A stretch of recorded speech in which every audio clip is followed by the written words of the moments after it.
దేశ స్వాతంత్ర దినోత్సవ వేడుకలను రాజన్న సిరిసిల్ల జిల్లాలో ఘనంగా నిర్వహించారు. ఈ సందర్భంగా జిల్లా సమీకృత కార్యాలయాల సముదాయంలో కలెక్టర్ సందీప్ కుమార్ ఝా జాతీయ జెండాను ఆవిష్కరించారు. అలాగే జిల్లా పోలీస్ కార్యాలయం ఆవరణలోని మైదానంలో ఏర్పాటు చేసిన స్వాతంత్ర వేడుకలకు ప్రభుత్వ వైపు వేములవాడ ఎమ్మెల్యే ఆది శ్రీనివాస్ ముఖ్య అతిథిగా హాజరయ్యారు. ముందుగా పోలీసుల నుంచి గౌరవ వందనం స్వీకరించి అనంతరం జాతీయ జెండాను ఆవిష్కరించారు.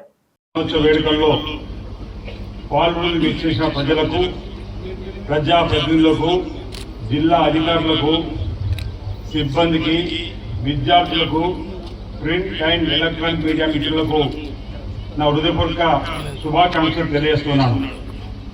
దేశానికి స్వాతంత్రం వచ్చి నేటితో 78 పూర్తి చేసుకుని 79 వసంతులోకి అడుగు పెడుతున్న సందర్భంగా స్వాతంత్ర దినోత్సవ శుభాభివందనాలు.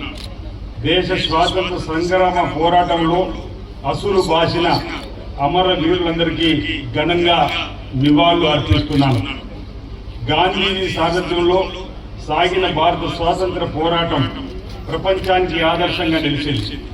అహింసే అస్త్రంగా మా సంగ్రామాన్ని గెలిచి ప్రపంచానికి సరికొత్త పోరాట పంథాను పరిచయం చేసింది.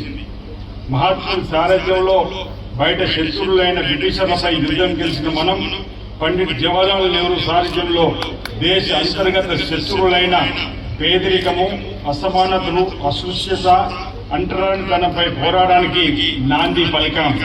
మనం సాధించుకున్న స్వాతంత్రానికి అర్థం, పరమార్థం చేకూర్చే ప్రజాస్వామ్య పాలనకు పునాదులు వేసుకున్నాం. ప్రజా ప్రయోజనాల ధ్యేయంగా పారదర్శకత, జవాబుదారితనంతో రాష్ట్రంలో ప్రభుత్వ పాలన కొనసాగుతున్నది. అభివృద్ధి, సంక్షేమం, సమపాలనలు రంగరించి జోడు గుర్రాల తరాల్లో సుపరిపాలన వ్రతాన్ని పరుగులు పెట్టించడంలో సఫలీకృతం అవుతున్నామని జిల్లా ప్రజలకు తెలియజేస్తున్నాను.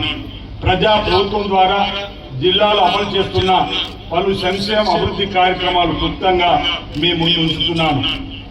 మహిళా సంఘాల నుంచి వ్యాపార రంగం వైపు ఇందిరా మహిళా శక్తితో భాగంగా జిల్లా గ్రామీణ అభివృద్ధి సంస్థ మిప్మా ఆధ్వర్యంలో రైతులకు సకాలంలో ఎరువులు అందించేందుకు జిల్లాలోని గ్రామ సంఘాల ద్వారా 23 ఫర్టిలైజర్ షాపులు ఏర్పాటు చేసి ప్రారంభించడం జరిగింది.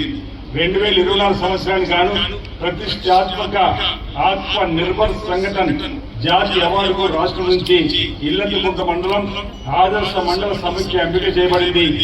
ఢిల్లీలో కేంద్ర మంత్రి అవార్డు అందుకోనున్నారు. యాసంగి 2024-25 సీజన్ గాను 189 కొనుగోలు కేంద్రాల్లో 33,972 రైతుల నుంచి 469,90,00,000 విలువైన 20,25,800 క్వింటాళ్ల వరి ధాన్యం రికార్డు స్థాయిలో కొనుగోలు చేయడం జరిగింది. గ్రామైక్య సంఘాలకు రూపాయలు 6,40,00,000 ఆదాయం చేకూరింది.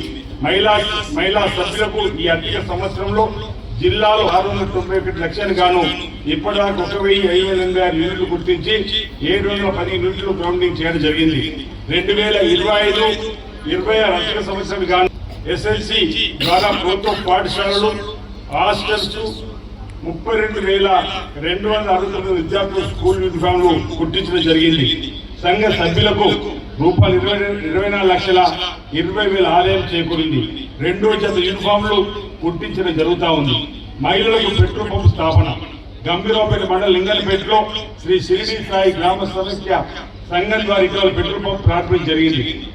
అలాగే జిల్లా సమైక్య ద్వారా సిరిసిల్లలో మరో పెట్రోల్ పంప్ ఏర్పాటు చేసి